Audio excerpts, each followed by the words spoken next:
MLC ಸ್ಥಾನ ನೀಡೋದಕ್ಕೆ 25 ಕೋಟಿ ರೂಪಾಯಿ ಬೇಡಿಕೆ ವಿಚಾರಕ್ಕೆ ಸಂಬಂಧಪಟ್ಟಂತೆ ಪರೋಕ್ಷವಾಗಿ ಹಣ ಕೇಳಿರುವ ಬಗ್ಗೆ ಎಚ್ಡಿಕೆ ಒಪ್ಪಿಕೊಂಡ್ರಾ ಹಾಗಾದ್ರೆ ಅಂತ ನಾನು ಹಣವನ್ನ ಬೇರೆ ಪಕ್ಷದವರಿಂದ ಕೇಳಲಿಲ್ಲ, ಸ್ವೇಚ್ಛಾಚಾರದಿಂದ ನಾನು 10-20 ಕೋಟಿ ಅಂತ ಹೇಳಲಿಲ್ಲ.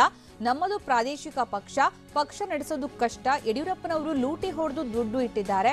ನಮ್ಮ ಶಾಸಕರು ಸಾಲ ಮಾಡಿ ಚುನಾವಣೆ ನಡೆಸುತ್ತಾರೆ. ನಾನು ಪ್ರಾದೇಶಿಕ ಪಕ್ಷ ನಡೆಸ್ತಾ ಇದ್ದೇನೆ. ಅವರಿವರ ಬಳಿ ಭಿಕ್ಷೆ ಬೇಡಿ ಪಕ್ಷ ನಡೆಸಬೇಕು. ಇದೆಲ್ಲ ಪಕ್ಷದ ಒಳಗಡೆ ನಡೆದಿರುವಂತಹ ವಿಚಾರ ಅಂತ ಪರೋಕ್ಷವಾಗಿ ಹಣ ಕೇಳಿರುವ ಬಗ್ಗೆ ಎಚ್ಡಿಕೆ ಒಪ್ಪಿಕೊಂಡಿದ್ದಾರೆ ಅಂತ ಹೇಳಲಾಗಿದೆ. ಚರ್ಚೆ ಮಾಡಲಿ ಹೇಳಿದ್ದೇನೆ. ಯಡಿಯೂರಪ್ಪನವರು ಮೊನ್ನೆ ನಾನು ಹೇಳಲಿಲ್ಲ, ಮಿಮಿಕ್ರಿ ಮಾಡಿದ್ದಾರೆ ಅಂದ್ರೆ ಇವತ್ತು ಒಪ್ಕೊಂಡಿದ್ದಾರೆ. ಬಹುಶಃ ಧರ್ಮಸ್ಥಳದ ಮಂಜುನಾಥ ಸ್ವಾಮಿ ಬುದ್ಧಿ ಕೊಟ್ಟಿರ್ಬೋದು ಅವರಿಗೆ ಒಪ್ಕೊಳ್ಳಿಕ್ಕೆ. ಅದರಿಂದ ಇವೆಲ್ಲ ಏನೇನಾಗಬೇಕು ನೋಡೋಣಂತೆ. ಅದು ಯಾವುದೋ ಹಳೆ ಸರ್ಕ್ ಇಟ್ಕೊಂಡು ನಾಳೆ ಬರ್ತಾರಂತಲ್ಲ, ಬರಲಿ, ರೆಡಿ ಇದ್ದೀನಿ, ಚರ್ಚೆ ಮಾಡೋಣ. ನಾನು ದುಡ್ಡು ಕೇಳಿದ್ದೀನಿ, ನನ್ನ ಹತ್ರ ಅಂತೂ ದುಡ್ಡಿಲ್ಲಪ್ಪ. ಹೌದು, ನನ್ನ ಪಕ್ಷದ ಶಾಸಕರುಗಳು ಸಾಲ ಮಾಡಿ ಚುನಾವಣೆ ನಡೆಸಿದ್ರು, ಅವೆಲ್ಲ ಇರ್ತವೆ. ಅದು ಪಕ್ಷದೊಳಗೆ ಆಗಿರ್ತಕ್ಕಂಥ ಮಾತುಕತೆ. ನಾನು ಬೇರೆ ಪಕ್ಷದವ್ರನ್ನ ಕರೆದು ಸ್ವೇಚ್ಛಾಚಾರವಾಗಿ 10 ಕೋಟಿ 20 ಕೋಟಿ ಕೊಡ್ತೀನಿ ಅಂತ ಯಾರಿಗಾದ್ರೂ ಹೇಳಿದ್ದೀನ ಮುಖ್ಯಮಂತ್ರಿಯಾಗಿ?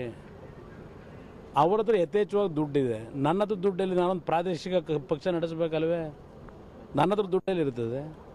ಅವ್ರಿವ್ರು ಭಿಕ್ಷೆ ಬೇಡ ನಡೆಸ್ಬೇಕಲ್ಲ. ನಾನು ಯಡಿಯೂರಪ್ಪನವ್ರಿಗಾದರೆ ಲೂಟಿ ಹೊಡೆದಿಟ್ಟಿದ್ದಾರೆ, ಪಾಪ ಕೊಡ್ತಾರೆ. ರಾಜ್ಯ ಲೂಟಿ ಹೊಡೆ ಸ್ಪೀಕರ್ ತೀರ್ಮಾನ ಮಾಡ್ತಾರೆ, ಬಿಡಿ. ಅದು ಏನಿದೆ ಸತ್ಯಾಸತ್ಯ ನನ್ನ ಕ್ಯಾಸೆಟೇ ಇರಲಿ, ಯಾಕೆ ನಾನು ಅವತ್ತೇ ಚರ್ಚೆ ಮಾಡೋಣ ಅಂದೆ ಸೆಷನ್ನಲ್ಲಿ. ಯಾವುದೋ ಬಂದಿದ್ದಿಲ್ಲ ನನ್ನ ಮೇಲೆ. ಈಗ ನಾಳೆ ಬೆಳಗ್ಗೆ ತರಲಿಕ್ಕೆ ಹೊರಟಿದ್ದಾರಲ್ಲ, ಆ ಸಬ್ಜೆಕ್ಟ್ ಬಂದಾಗಲೇ ವಿಧಾನಸಭೆಯಲ್ಲಿ ನಾನೇ ರೈಸ್ ಮಾಡಿದ್ದೀನಿ, ಚರ್ಚೆ ಮಾಡೋಣ ಇದನ್ನ ಅಂತ. ಸರ್, ಸುಭಾಷ್ ಗುತ್ತೇದಾರ್ಗೆ ನೀವೇನಾದರೂ ಕರೆದಿದ್ದೀರಾ ಸರ್? ಬನ್ನಿ ನೋಡಿ, ನಾನೇನು ಕರೆದಿದ್ದೀನಿ? ದುಡ್ಡು ಕೊಡ್ತೀನಿ ಬರಪ್ಪ ಅಂತ ಕರೆದ್ನ? ನಾನು ಮೊನ್ನೆನೂ ಹೇಳಿದ್ದೀನಿ. ಪಾಪ ಸುಭಾಷ್ ಗುತ್ತೇದಾರ್ ನೋಡಿದೆ. ಯಡಿಯೂರಪ್ಪ ಸಾಕ ಇಷ್ಟು ಇನ್ನೇನು ಹೇಳಬೇಕಂತ ಪಾಪ ಯಡಿಯೂರಪ್ಪನ ಕೇಳಿ ಯಡಿಯೂರಪ್ಪನ ಹೇಳ್ಕೊಟ್ಟಂಗೆ ಹೇಳ್ಕೊಂಡು ಕೂತಿದ್ರು. ನಾನು ಗಮನಿಸಿದ್ದು ಮೊನ್ನೆ ನಿಮ್ಮ ಟಿ ವಿಗಳಲ್ಲಿ. ಸುಭಾಷ್ ಗುತ್ತೇದಾರ್ಗೆ ನಾನೇನು ಯಾವುದು ಮುಚ್ಚಿಡವನಲ್ಲ. ಹೌದಪ್ಪ, ಒಂದು ಅರ್ಜಿ ಕೊಡಕ್ಕೆ ಬಂದರು. ನೀನು ನನ್ನ ಜೊತೆಲೇ MLA ಆದವನು, ನನ್ನ ಪಕ್ಷದಲ್ಲೇ ಇದ್ದವನು, ಅವ್ರು ಯಾರೋ ಕರೆದ್ರು ಅಂತ ಹೋಗಿ ಈಗ ಅರ್ಜಿ ಇಟ್ಕೊಂಬಂದಿದೆಯಲ್ಲ, ನೀನೇ ಮಂತ್ರಿಯಾಗಿ ನೀನೇ ಆದೇಶ ಮಾಡೋಕ್ಕೆ ಅವಕಾಶ ಇದ್ದು ಕಳ್ಕೊಂಡಲ್ಲಪ್ಪ ಅಂದೆ. ಅದು ನಾನು ಕರೆದಂಗೆ ಅದು.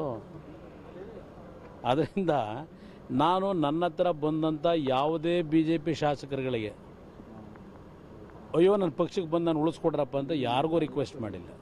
ನಾನು ನಿಮ್ಮ ರಾಜಕೀಯದ ಭವಿಷ್ಯ ಹಾಳು ಮಾಡಲ್ಲ ಅಂತಲೇ ಹೇಳಿ ಕಳಿಸಿದ್ದೇನೆ ಹೊರತು ಹಲವಾರು ನನ್ನ BJP ಸ್ನೇಹಿತರುಗಳಿಗೂ ಯಾರಿಗೂ ನನ್ನ ಅವರ ನಡುವೆ ಇರ್ತಕ್ಕಂಥ ವಿಶ್ವಾಸಕ್ಕೆ, ನನ್ನ ಅಧಿಕಾರ ಉಳಿಸ್ಕೊಳ್ಳಿಕ್ಕೆ, ಆ BJP ಶಾಸಕರುಗಳ ಭವಿಷ್ಯಕ್ಕೆ ನಾನು ಕುಂದು ತರಬೇಕು ಅಂತಕ್ಕಂಥ ಅಂಥ ಸ್ವಾರ್ಥಿ ಅಲ್ಲ ಅನ್ನೋದನ್ನು ಅವ್ರು ಅರ್ಥ ಮಾಡ್ಕೊಂಡ್ರೆ ಸಾಕು ಯಡಿಯೂರಪ್ಪನವ್ರನ್ನ.